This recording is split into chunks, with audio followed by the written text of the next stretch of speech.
ng, o basta any project namin, na nung pinanood mo, parang, bakit pinagawa ko sa anak ko to? Ano, yung...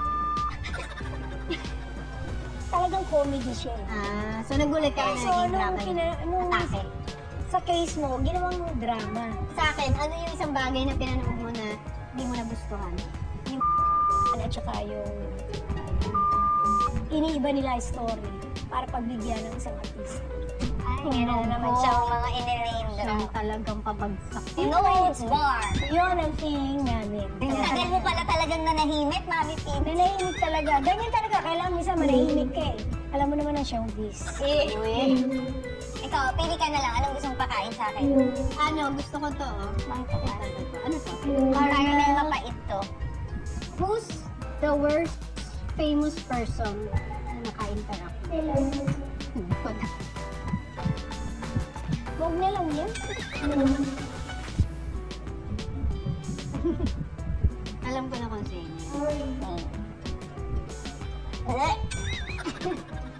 Para sa Mami is, Sarsilog ang of course, for the diabetic, kwek-kwek tanghulu. Ay, gusto ko to. Ilan ang porsyento mo sa bawat kontrata ni Tony at Alex? Wala akong natatanggap. For the BIR. Oy, kain. Okay, wait lang. Ayaw niya parang di sana isang bihaya. Hindi! Di ba nung umalis ka mag-asawa, binigay ko sa iyo yung pera mo? Wow! Wala akong ano. So, lumalabas palang the best ka talaga. Talaga. Hindi mo ako masusubok pagdating sa ano. Sa pera. Sumagot siya, ba't mo pinakain? Eh, hindi gusto daw niya yung kwek-kwek eh. Hindi niya sinagot yung percentage. Oh, Wala akong nakuha. Wala naman binibigay kayo. Ako pa nga nagbibigay eh. So, di ba? Dakilang nanay ka pala. You are the... I gave you Mercedes.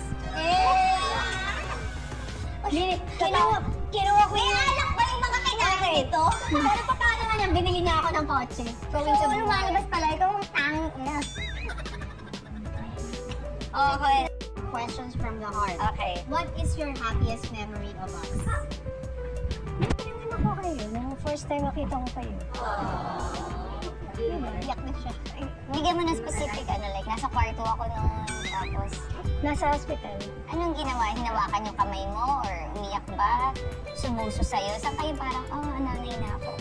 Arte mo. Bakit totoo? Ano kaya yun? Ang Happiest memory of us eh. Ay, yun na nga. Basta nung makita ko, wala na akong Si Alex na. Hindi ko na matandaan yun. What was your first year of motherhood like? Siguro yung ano, lagi kang kuya. Pero andyan naman ang daddy mo pag minsan. Siya nang talaga tumatayo kasi papasok ako sa office. So, kung teamwork ng mag-asawa, So, is there anything about our family's history you kept a secret?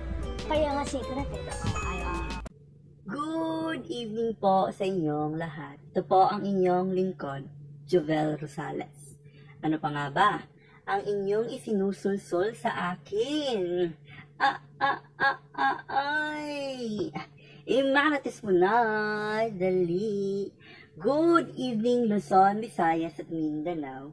Nandito na naman tayo sa ating panibagong topic for this evening. So, let's jump up sa ating topic ngayon. So, guys, nakaganito akong makeup ngayon, no? So, pag-uusapan natin maya-maya kung bakit nakaganito ako ng makeup ngayon. And of course, so, kung nandito na kayo sa video na ito ngayon, is napanood nyo na ang Piliin Mo ang Pilipinas entry, no? Ni Vice Ganda, kung saan nga ay ni-represent niya ang LGBT plus community, and as well as ang representation niya sa Pilipinas. So, the best talaga ang representation niya, no? So, masasabi natin dito sa video niya na ito yung video na nagpapakita ng pagsuporta. Hindi lamang pagsuporta, ito ay ang pagising sa mga Pilipino na patuloy pa rin, no? Meron pa rin kasing mga Pilipino na parang hesitant pa rin to be vocal in choosing Philippines, no? Kasi pansin pa rin natin, either it is different parties, guys, no? Or politics. Pero in terms of social issue like this West Philippine Sea, we must vocal that we must choose the Philippines, di ba? So, because we are a Filipino, di ba? We need to stand about it. And we need to stand firm about it. And that is what happening to Vice Ganda right now. He is standing about his right as a Filipino, as well as he is fighting, no, our democracy. Because alam naman natin na hindi naman talaga democracy yung gustong umano sa bansa natin, di ba? So, we need to fight our democracy. We need to fight our culture. We need to fight being a Filipino. So, ito yung essence, no, ng makeup ko ngayon. It's a representation of the Philippine flag, no? So, you see that na merong blue, may yellow, and merong red, no? So, kahit anumang bagyo ang maranasan or madaanan ng Pilipinas, bilang isang Pilipino ay meron tayong obligasyon na ipaglaban ito. Either it's about peace or it's about war. We must choose between those things, diba? Or between those two.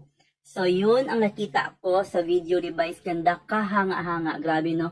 Kasi marami na talagang mga guys, marami ng mga entry. Pero never pa talaga ako nakakita ng entry na ganito kagrabe, no?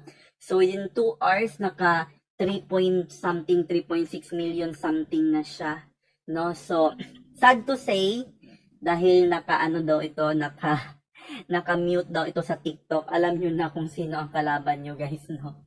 So, of course, sa ating YouTube channel is ipangangalandakan talaga natin that West Philippine Sea is ours and it is belong to our EEZ and it is belong to the Philippines. No one else rather than the Philippines only. So, yun ang stand natin dyan, no? So, kailangan maging firm tayo bilang isang Pilipino. So, let's proceed sa ating pangalawang topic. So, ang pangalawang topic naman natin is all about Mother's Day, no? So, isa-celebrate na ang Mother's Day this few coming days. I think this coming Sunday, no? So, ano ba ang masasabi natin about that? So, of course, kung nandito na kayo ngayon, nakita nyo na yung video ni Alex Gonzaga ng mother niya at of course ni Tony Gonzaga. So, alam nyo guys, kaya ako pinapakita sila because they are a good example of a good family. Alam mo yun, yung pinalaki silang maayos, pinalaki sila ng magulang nila na, alam mo yun, yung may respeto, at of course, pinalaki kasi sila talaga na may takot sa Diyos. Kaya talagang pinakita natin doon na they are a good example of a family. And of course, naging mabuting nanay naman si Mami Pinky sa kanila. Kasi hindi masasabing a good example of family kung walang mabuting ilaw ng tahanan. No? So, we commend all the good mothers. No, we commend lahat ng mga mabubuting nanay. Pero yung sa mga hindi mabuting nanay, meron pa naman sigurong panahon. But it would not be that your child will ano yung tawag nito? Siya yung parang pupuno. Hindi, no? Kasi first of all, nagkaanak ka sa mundong ito because you want a child. So never talaga naghingi ang child sa'yo na, uy mama, anak mo naman ako para may obligasyon ka. Walang ganong nangyari, no? So, ikaw bilang nanay at bilang tatay ay nagkagustuhan at naglandian sa isa't isa at nagkaanak. So, obligasyon mo talagang buhayin, pakainin, at alagaan ang anak mo. Hindi lang yun ang obligasyon mo, ha? Obligasyon mo din silang palakihing marangal at mabuting tao. So, hindi ibig sabihin na kung nakapakain ka sa yun nga sabi ni Pia Cayetano, kung ilalagay ko na lang siguro yung quote, no? So parang ang thought doon is, dahil parang sinasabi nga doon ng isang lalaki na ayun yung parang napakain niya naman ng 3 beses yung mga anak niya. So sabi ni Senator Pia Cayetano, sinabi niya, yun lang ba ang obligasyon mo bilang ama na makapakain ka sa anak mo na 3 beses sa isang araw? Hindi lang yun ang obligasyon mo, 'di ba? Obligasyon mo rin na palakihin sila at hindi sila masaktan with this cruel world, no? So, tama naman yung sabi ni Senator Pia Cayetano. So, anyway, ilalagay na lang natin dito kung ano yung exact quote na mention ni Senator Pia. So, anyway, yun lang ang masasabi natin sa topic na yan, no? Papasalamat tayo sa ating mga sponsors. Ma'am Sparkle of Ireland, Sir Mario of Cebu City, Ma'am Maria of Misamis Oriental. Thank you so much po sa inyong mga binigay sa akin, either emotional or yung mga pera na binigay nyo for monetization. Thank you so much po sa inyong lahat. And of course, ito po ang inyong lingkod. Naninindigan na ang West Philippine Sea ay nabibilang at belong sa Pilipinas. Jovel Rosales. Ano pa nga ba ang inyong isinusulsol sa akin? This is I Care, I Share, I React.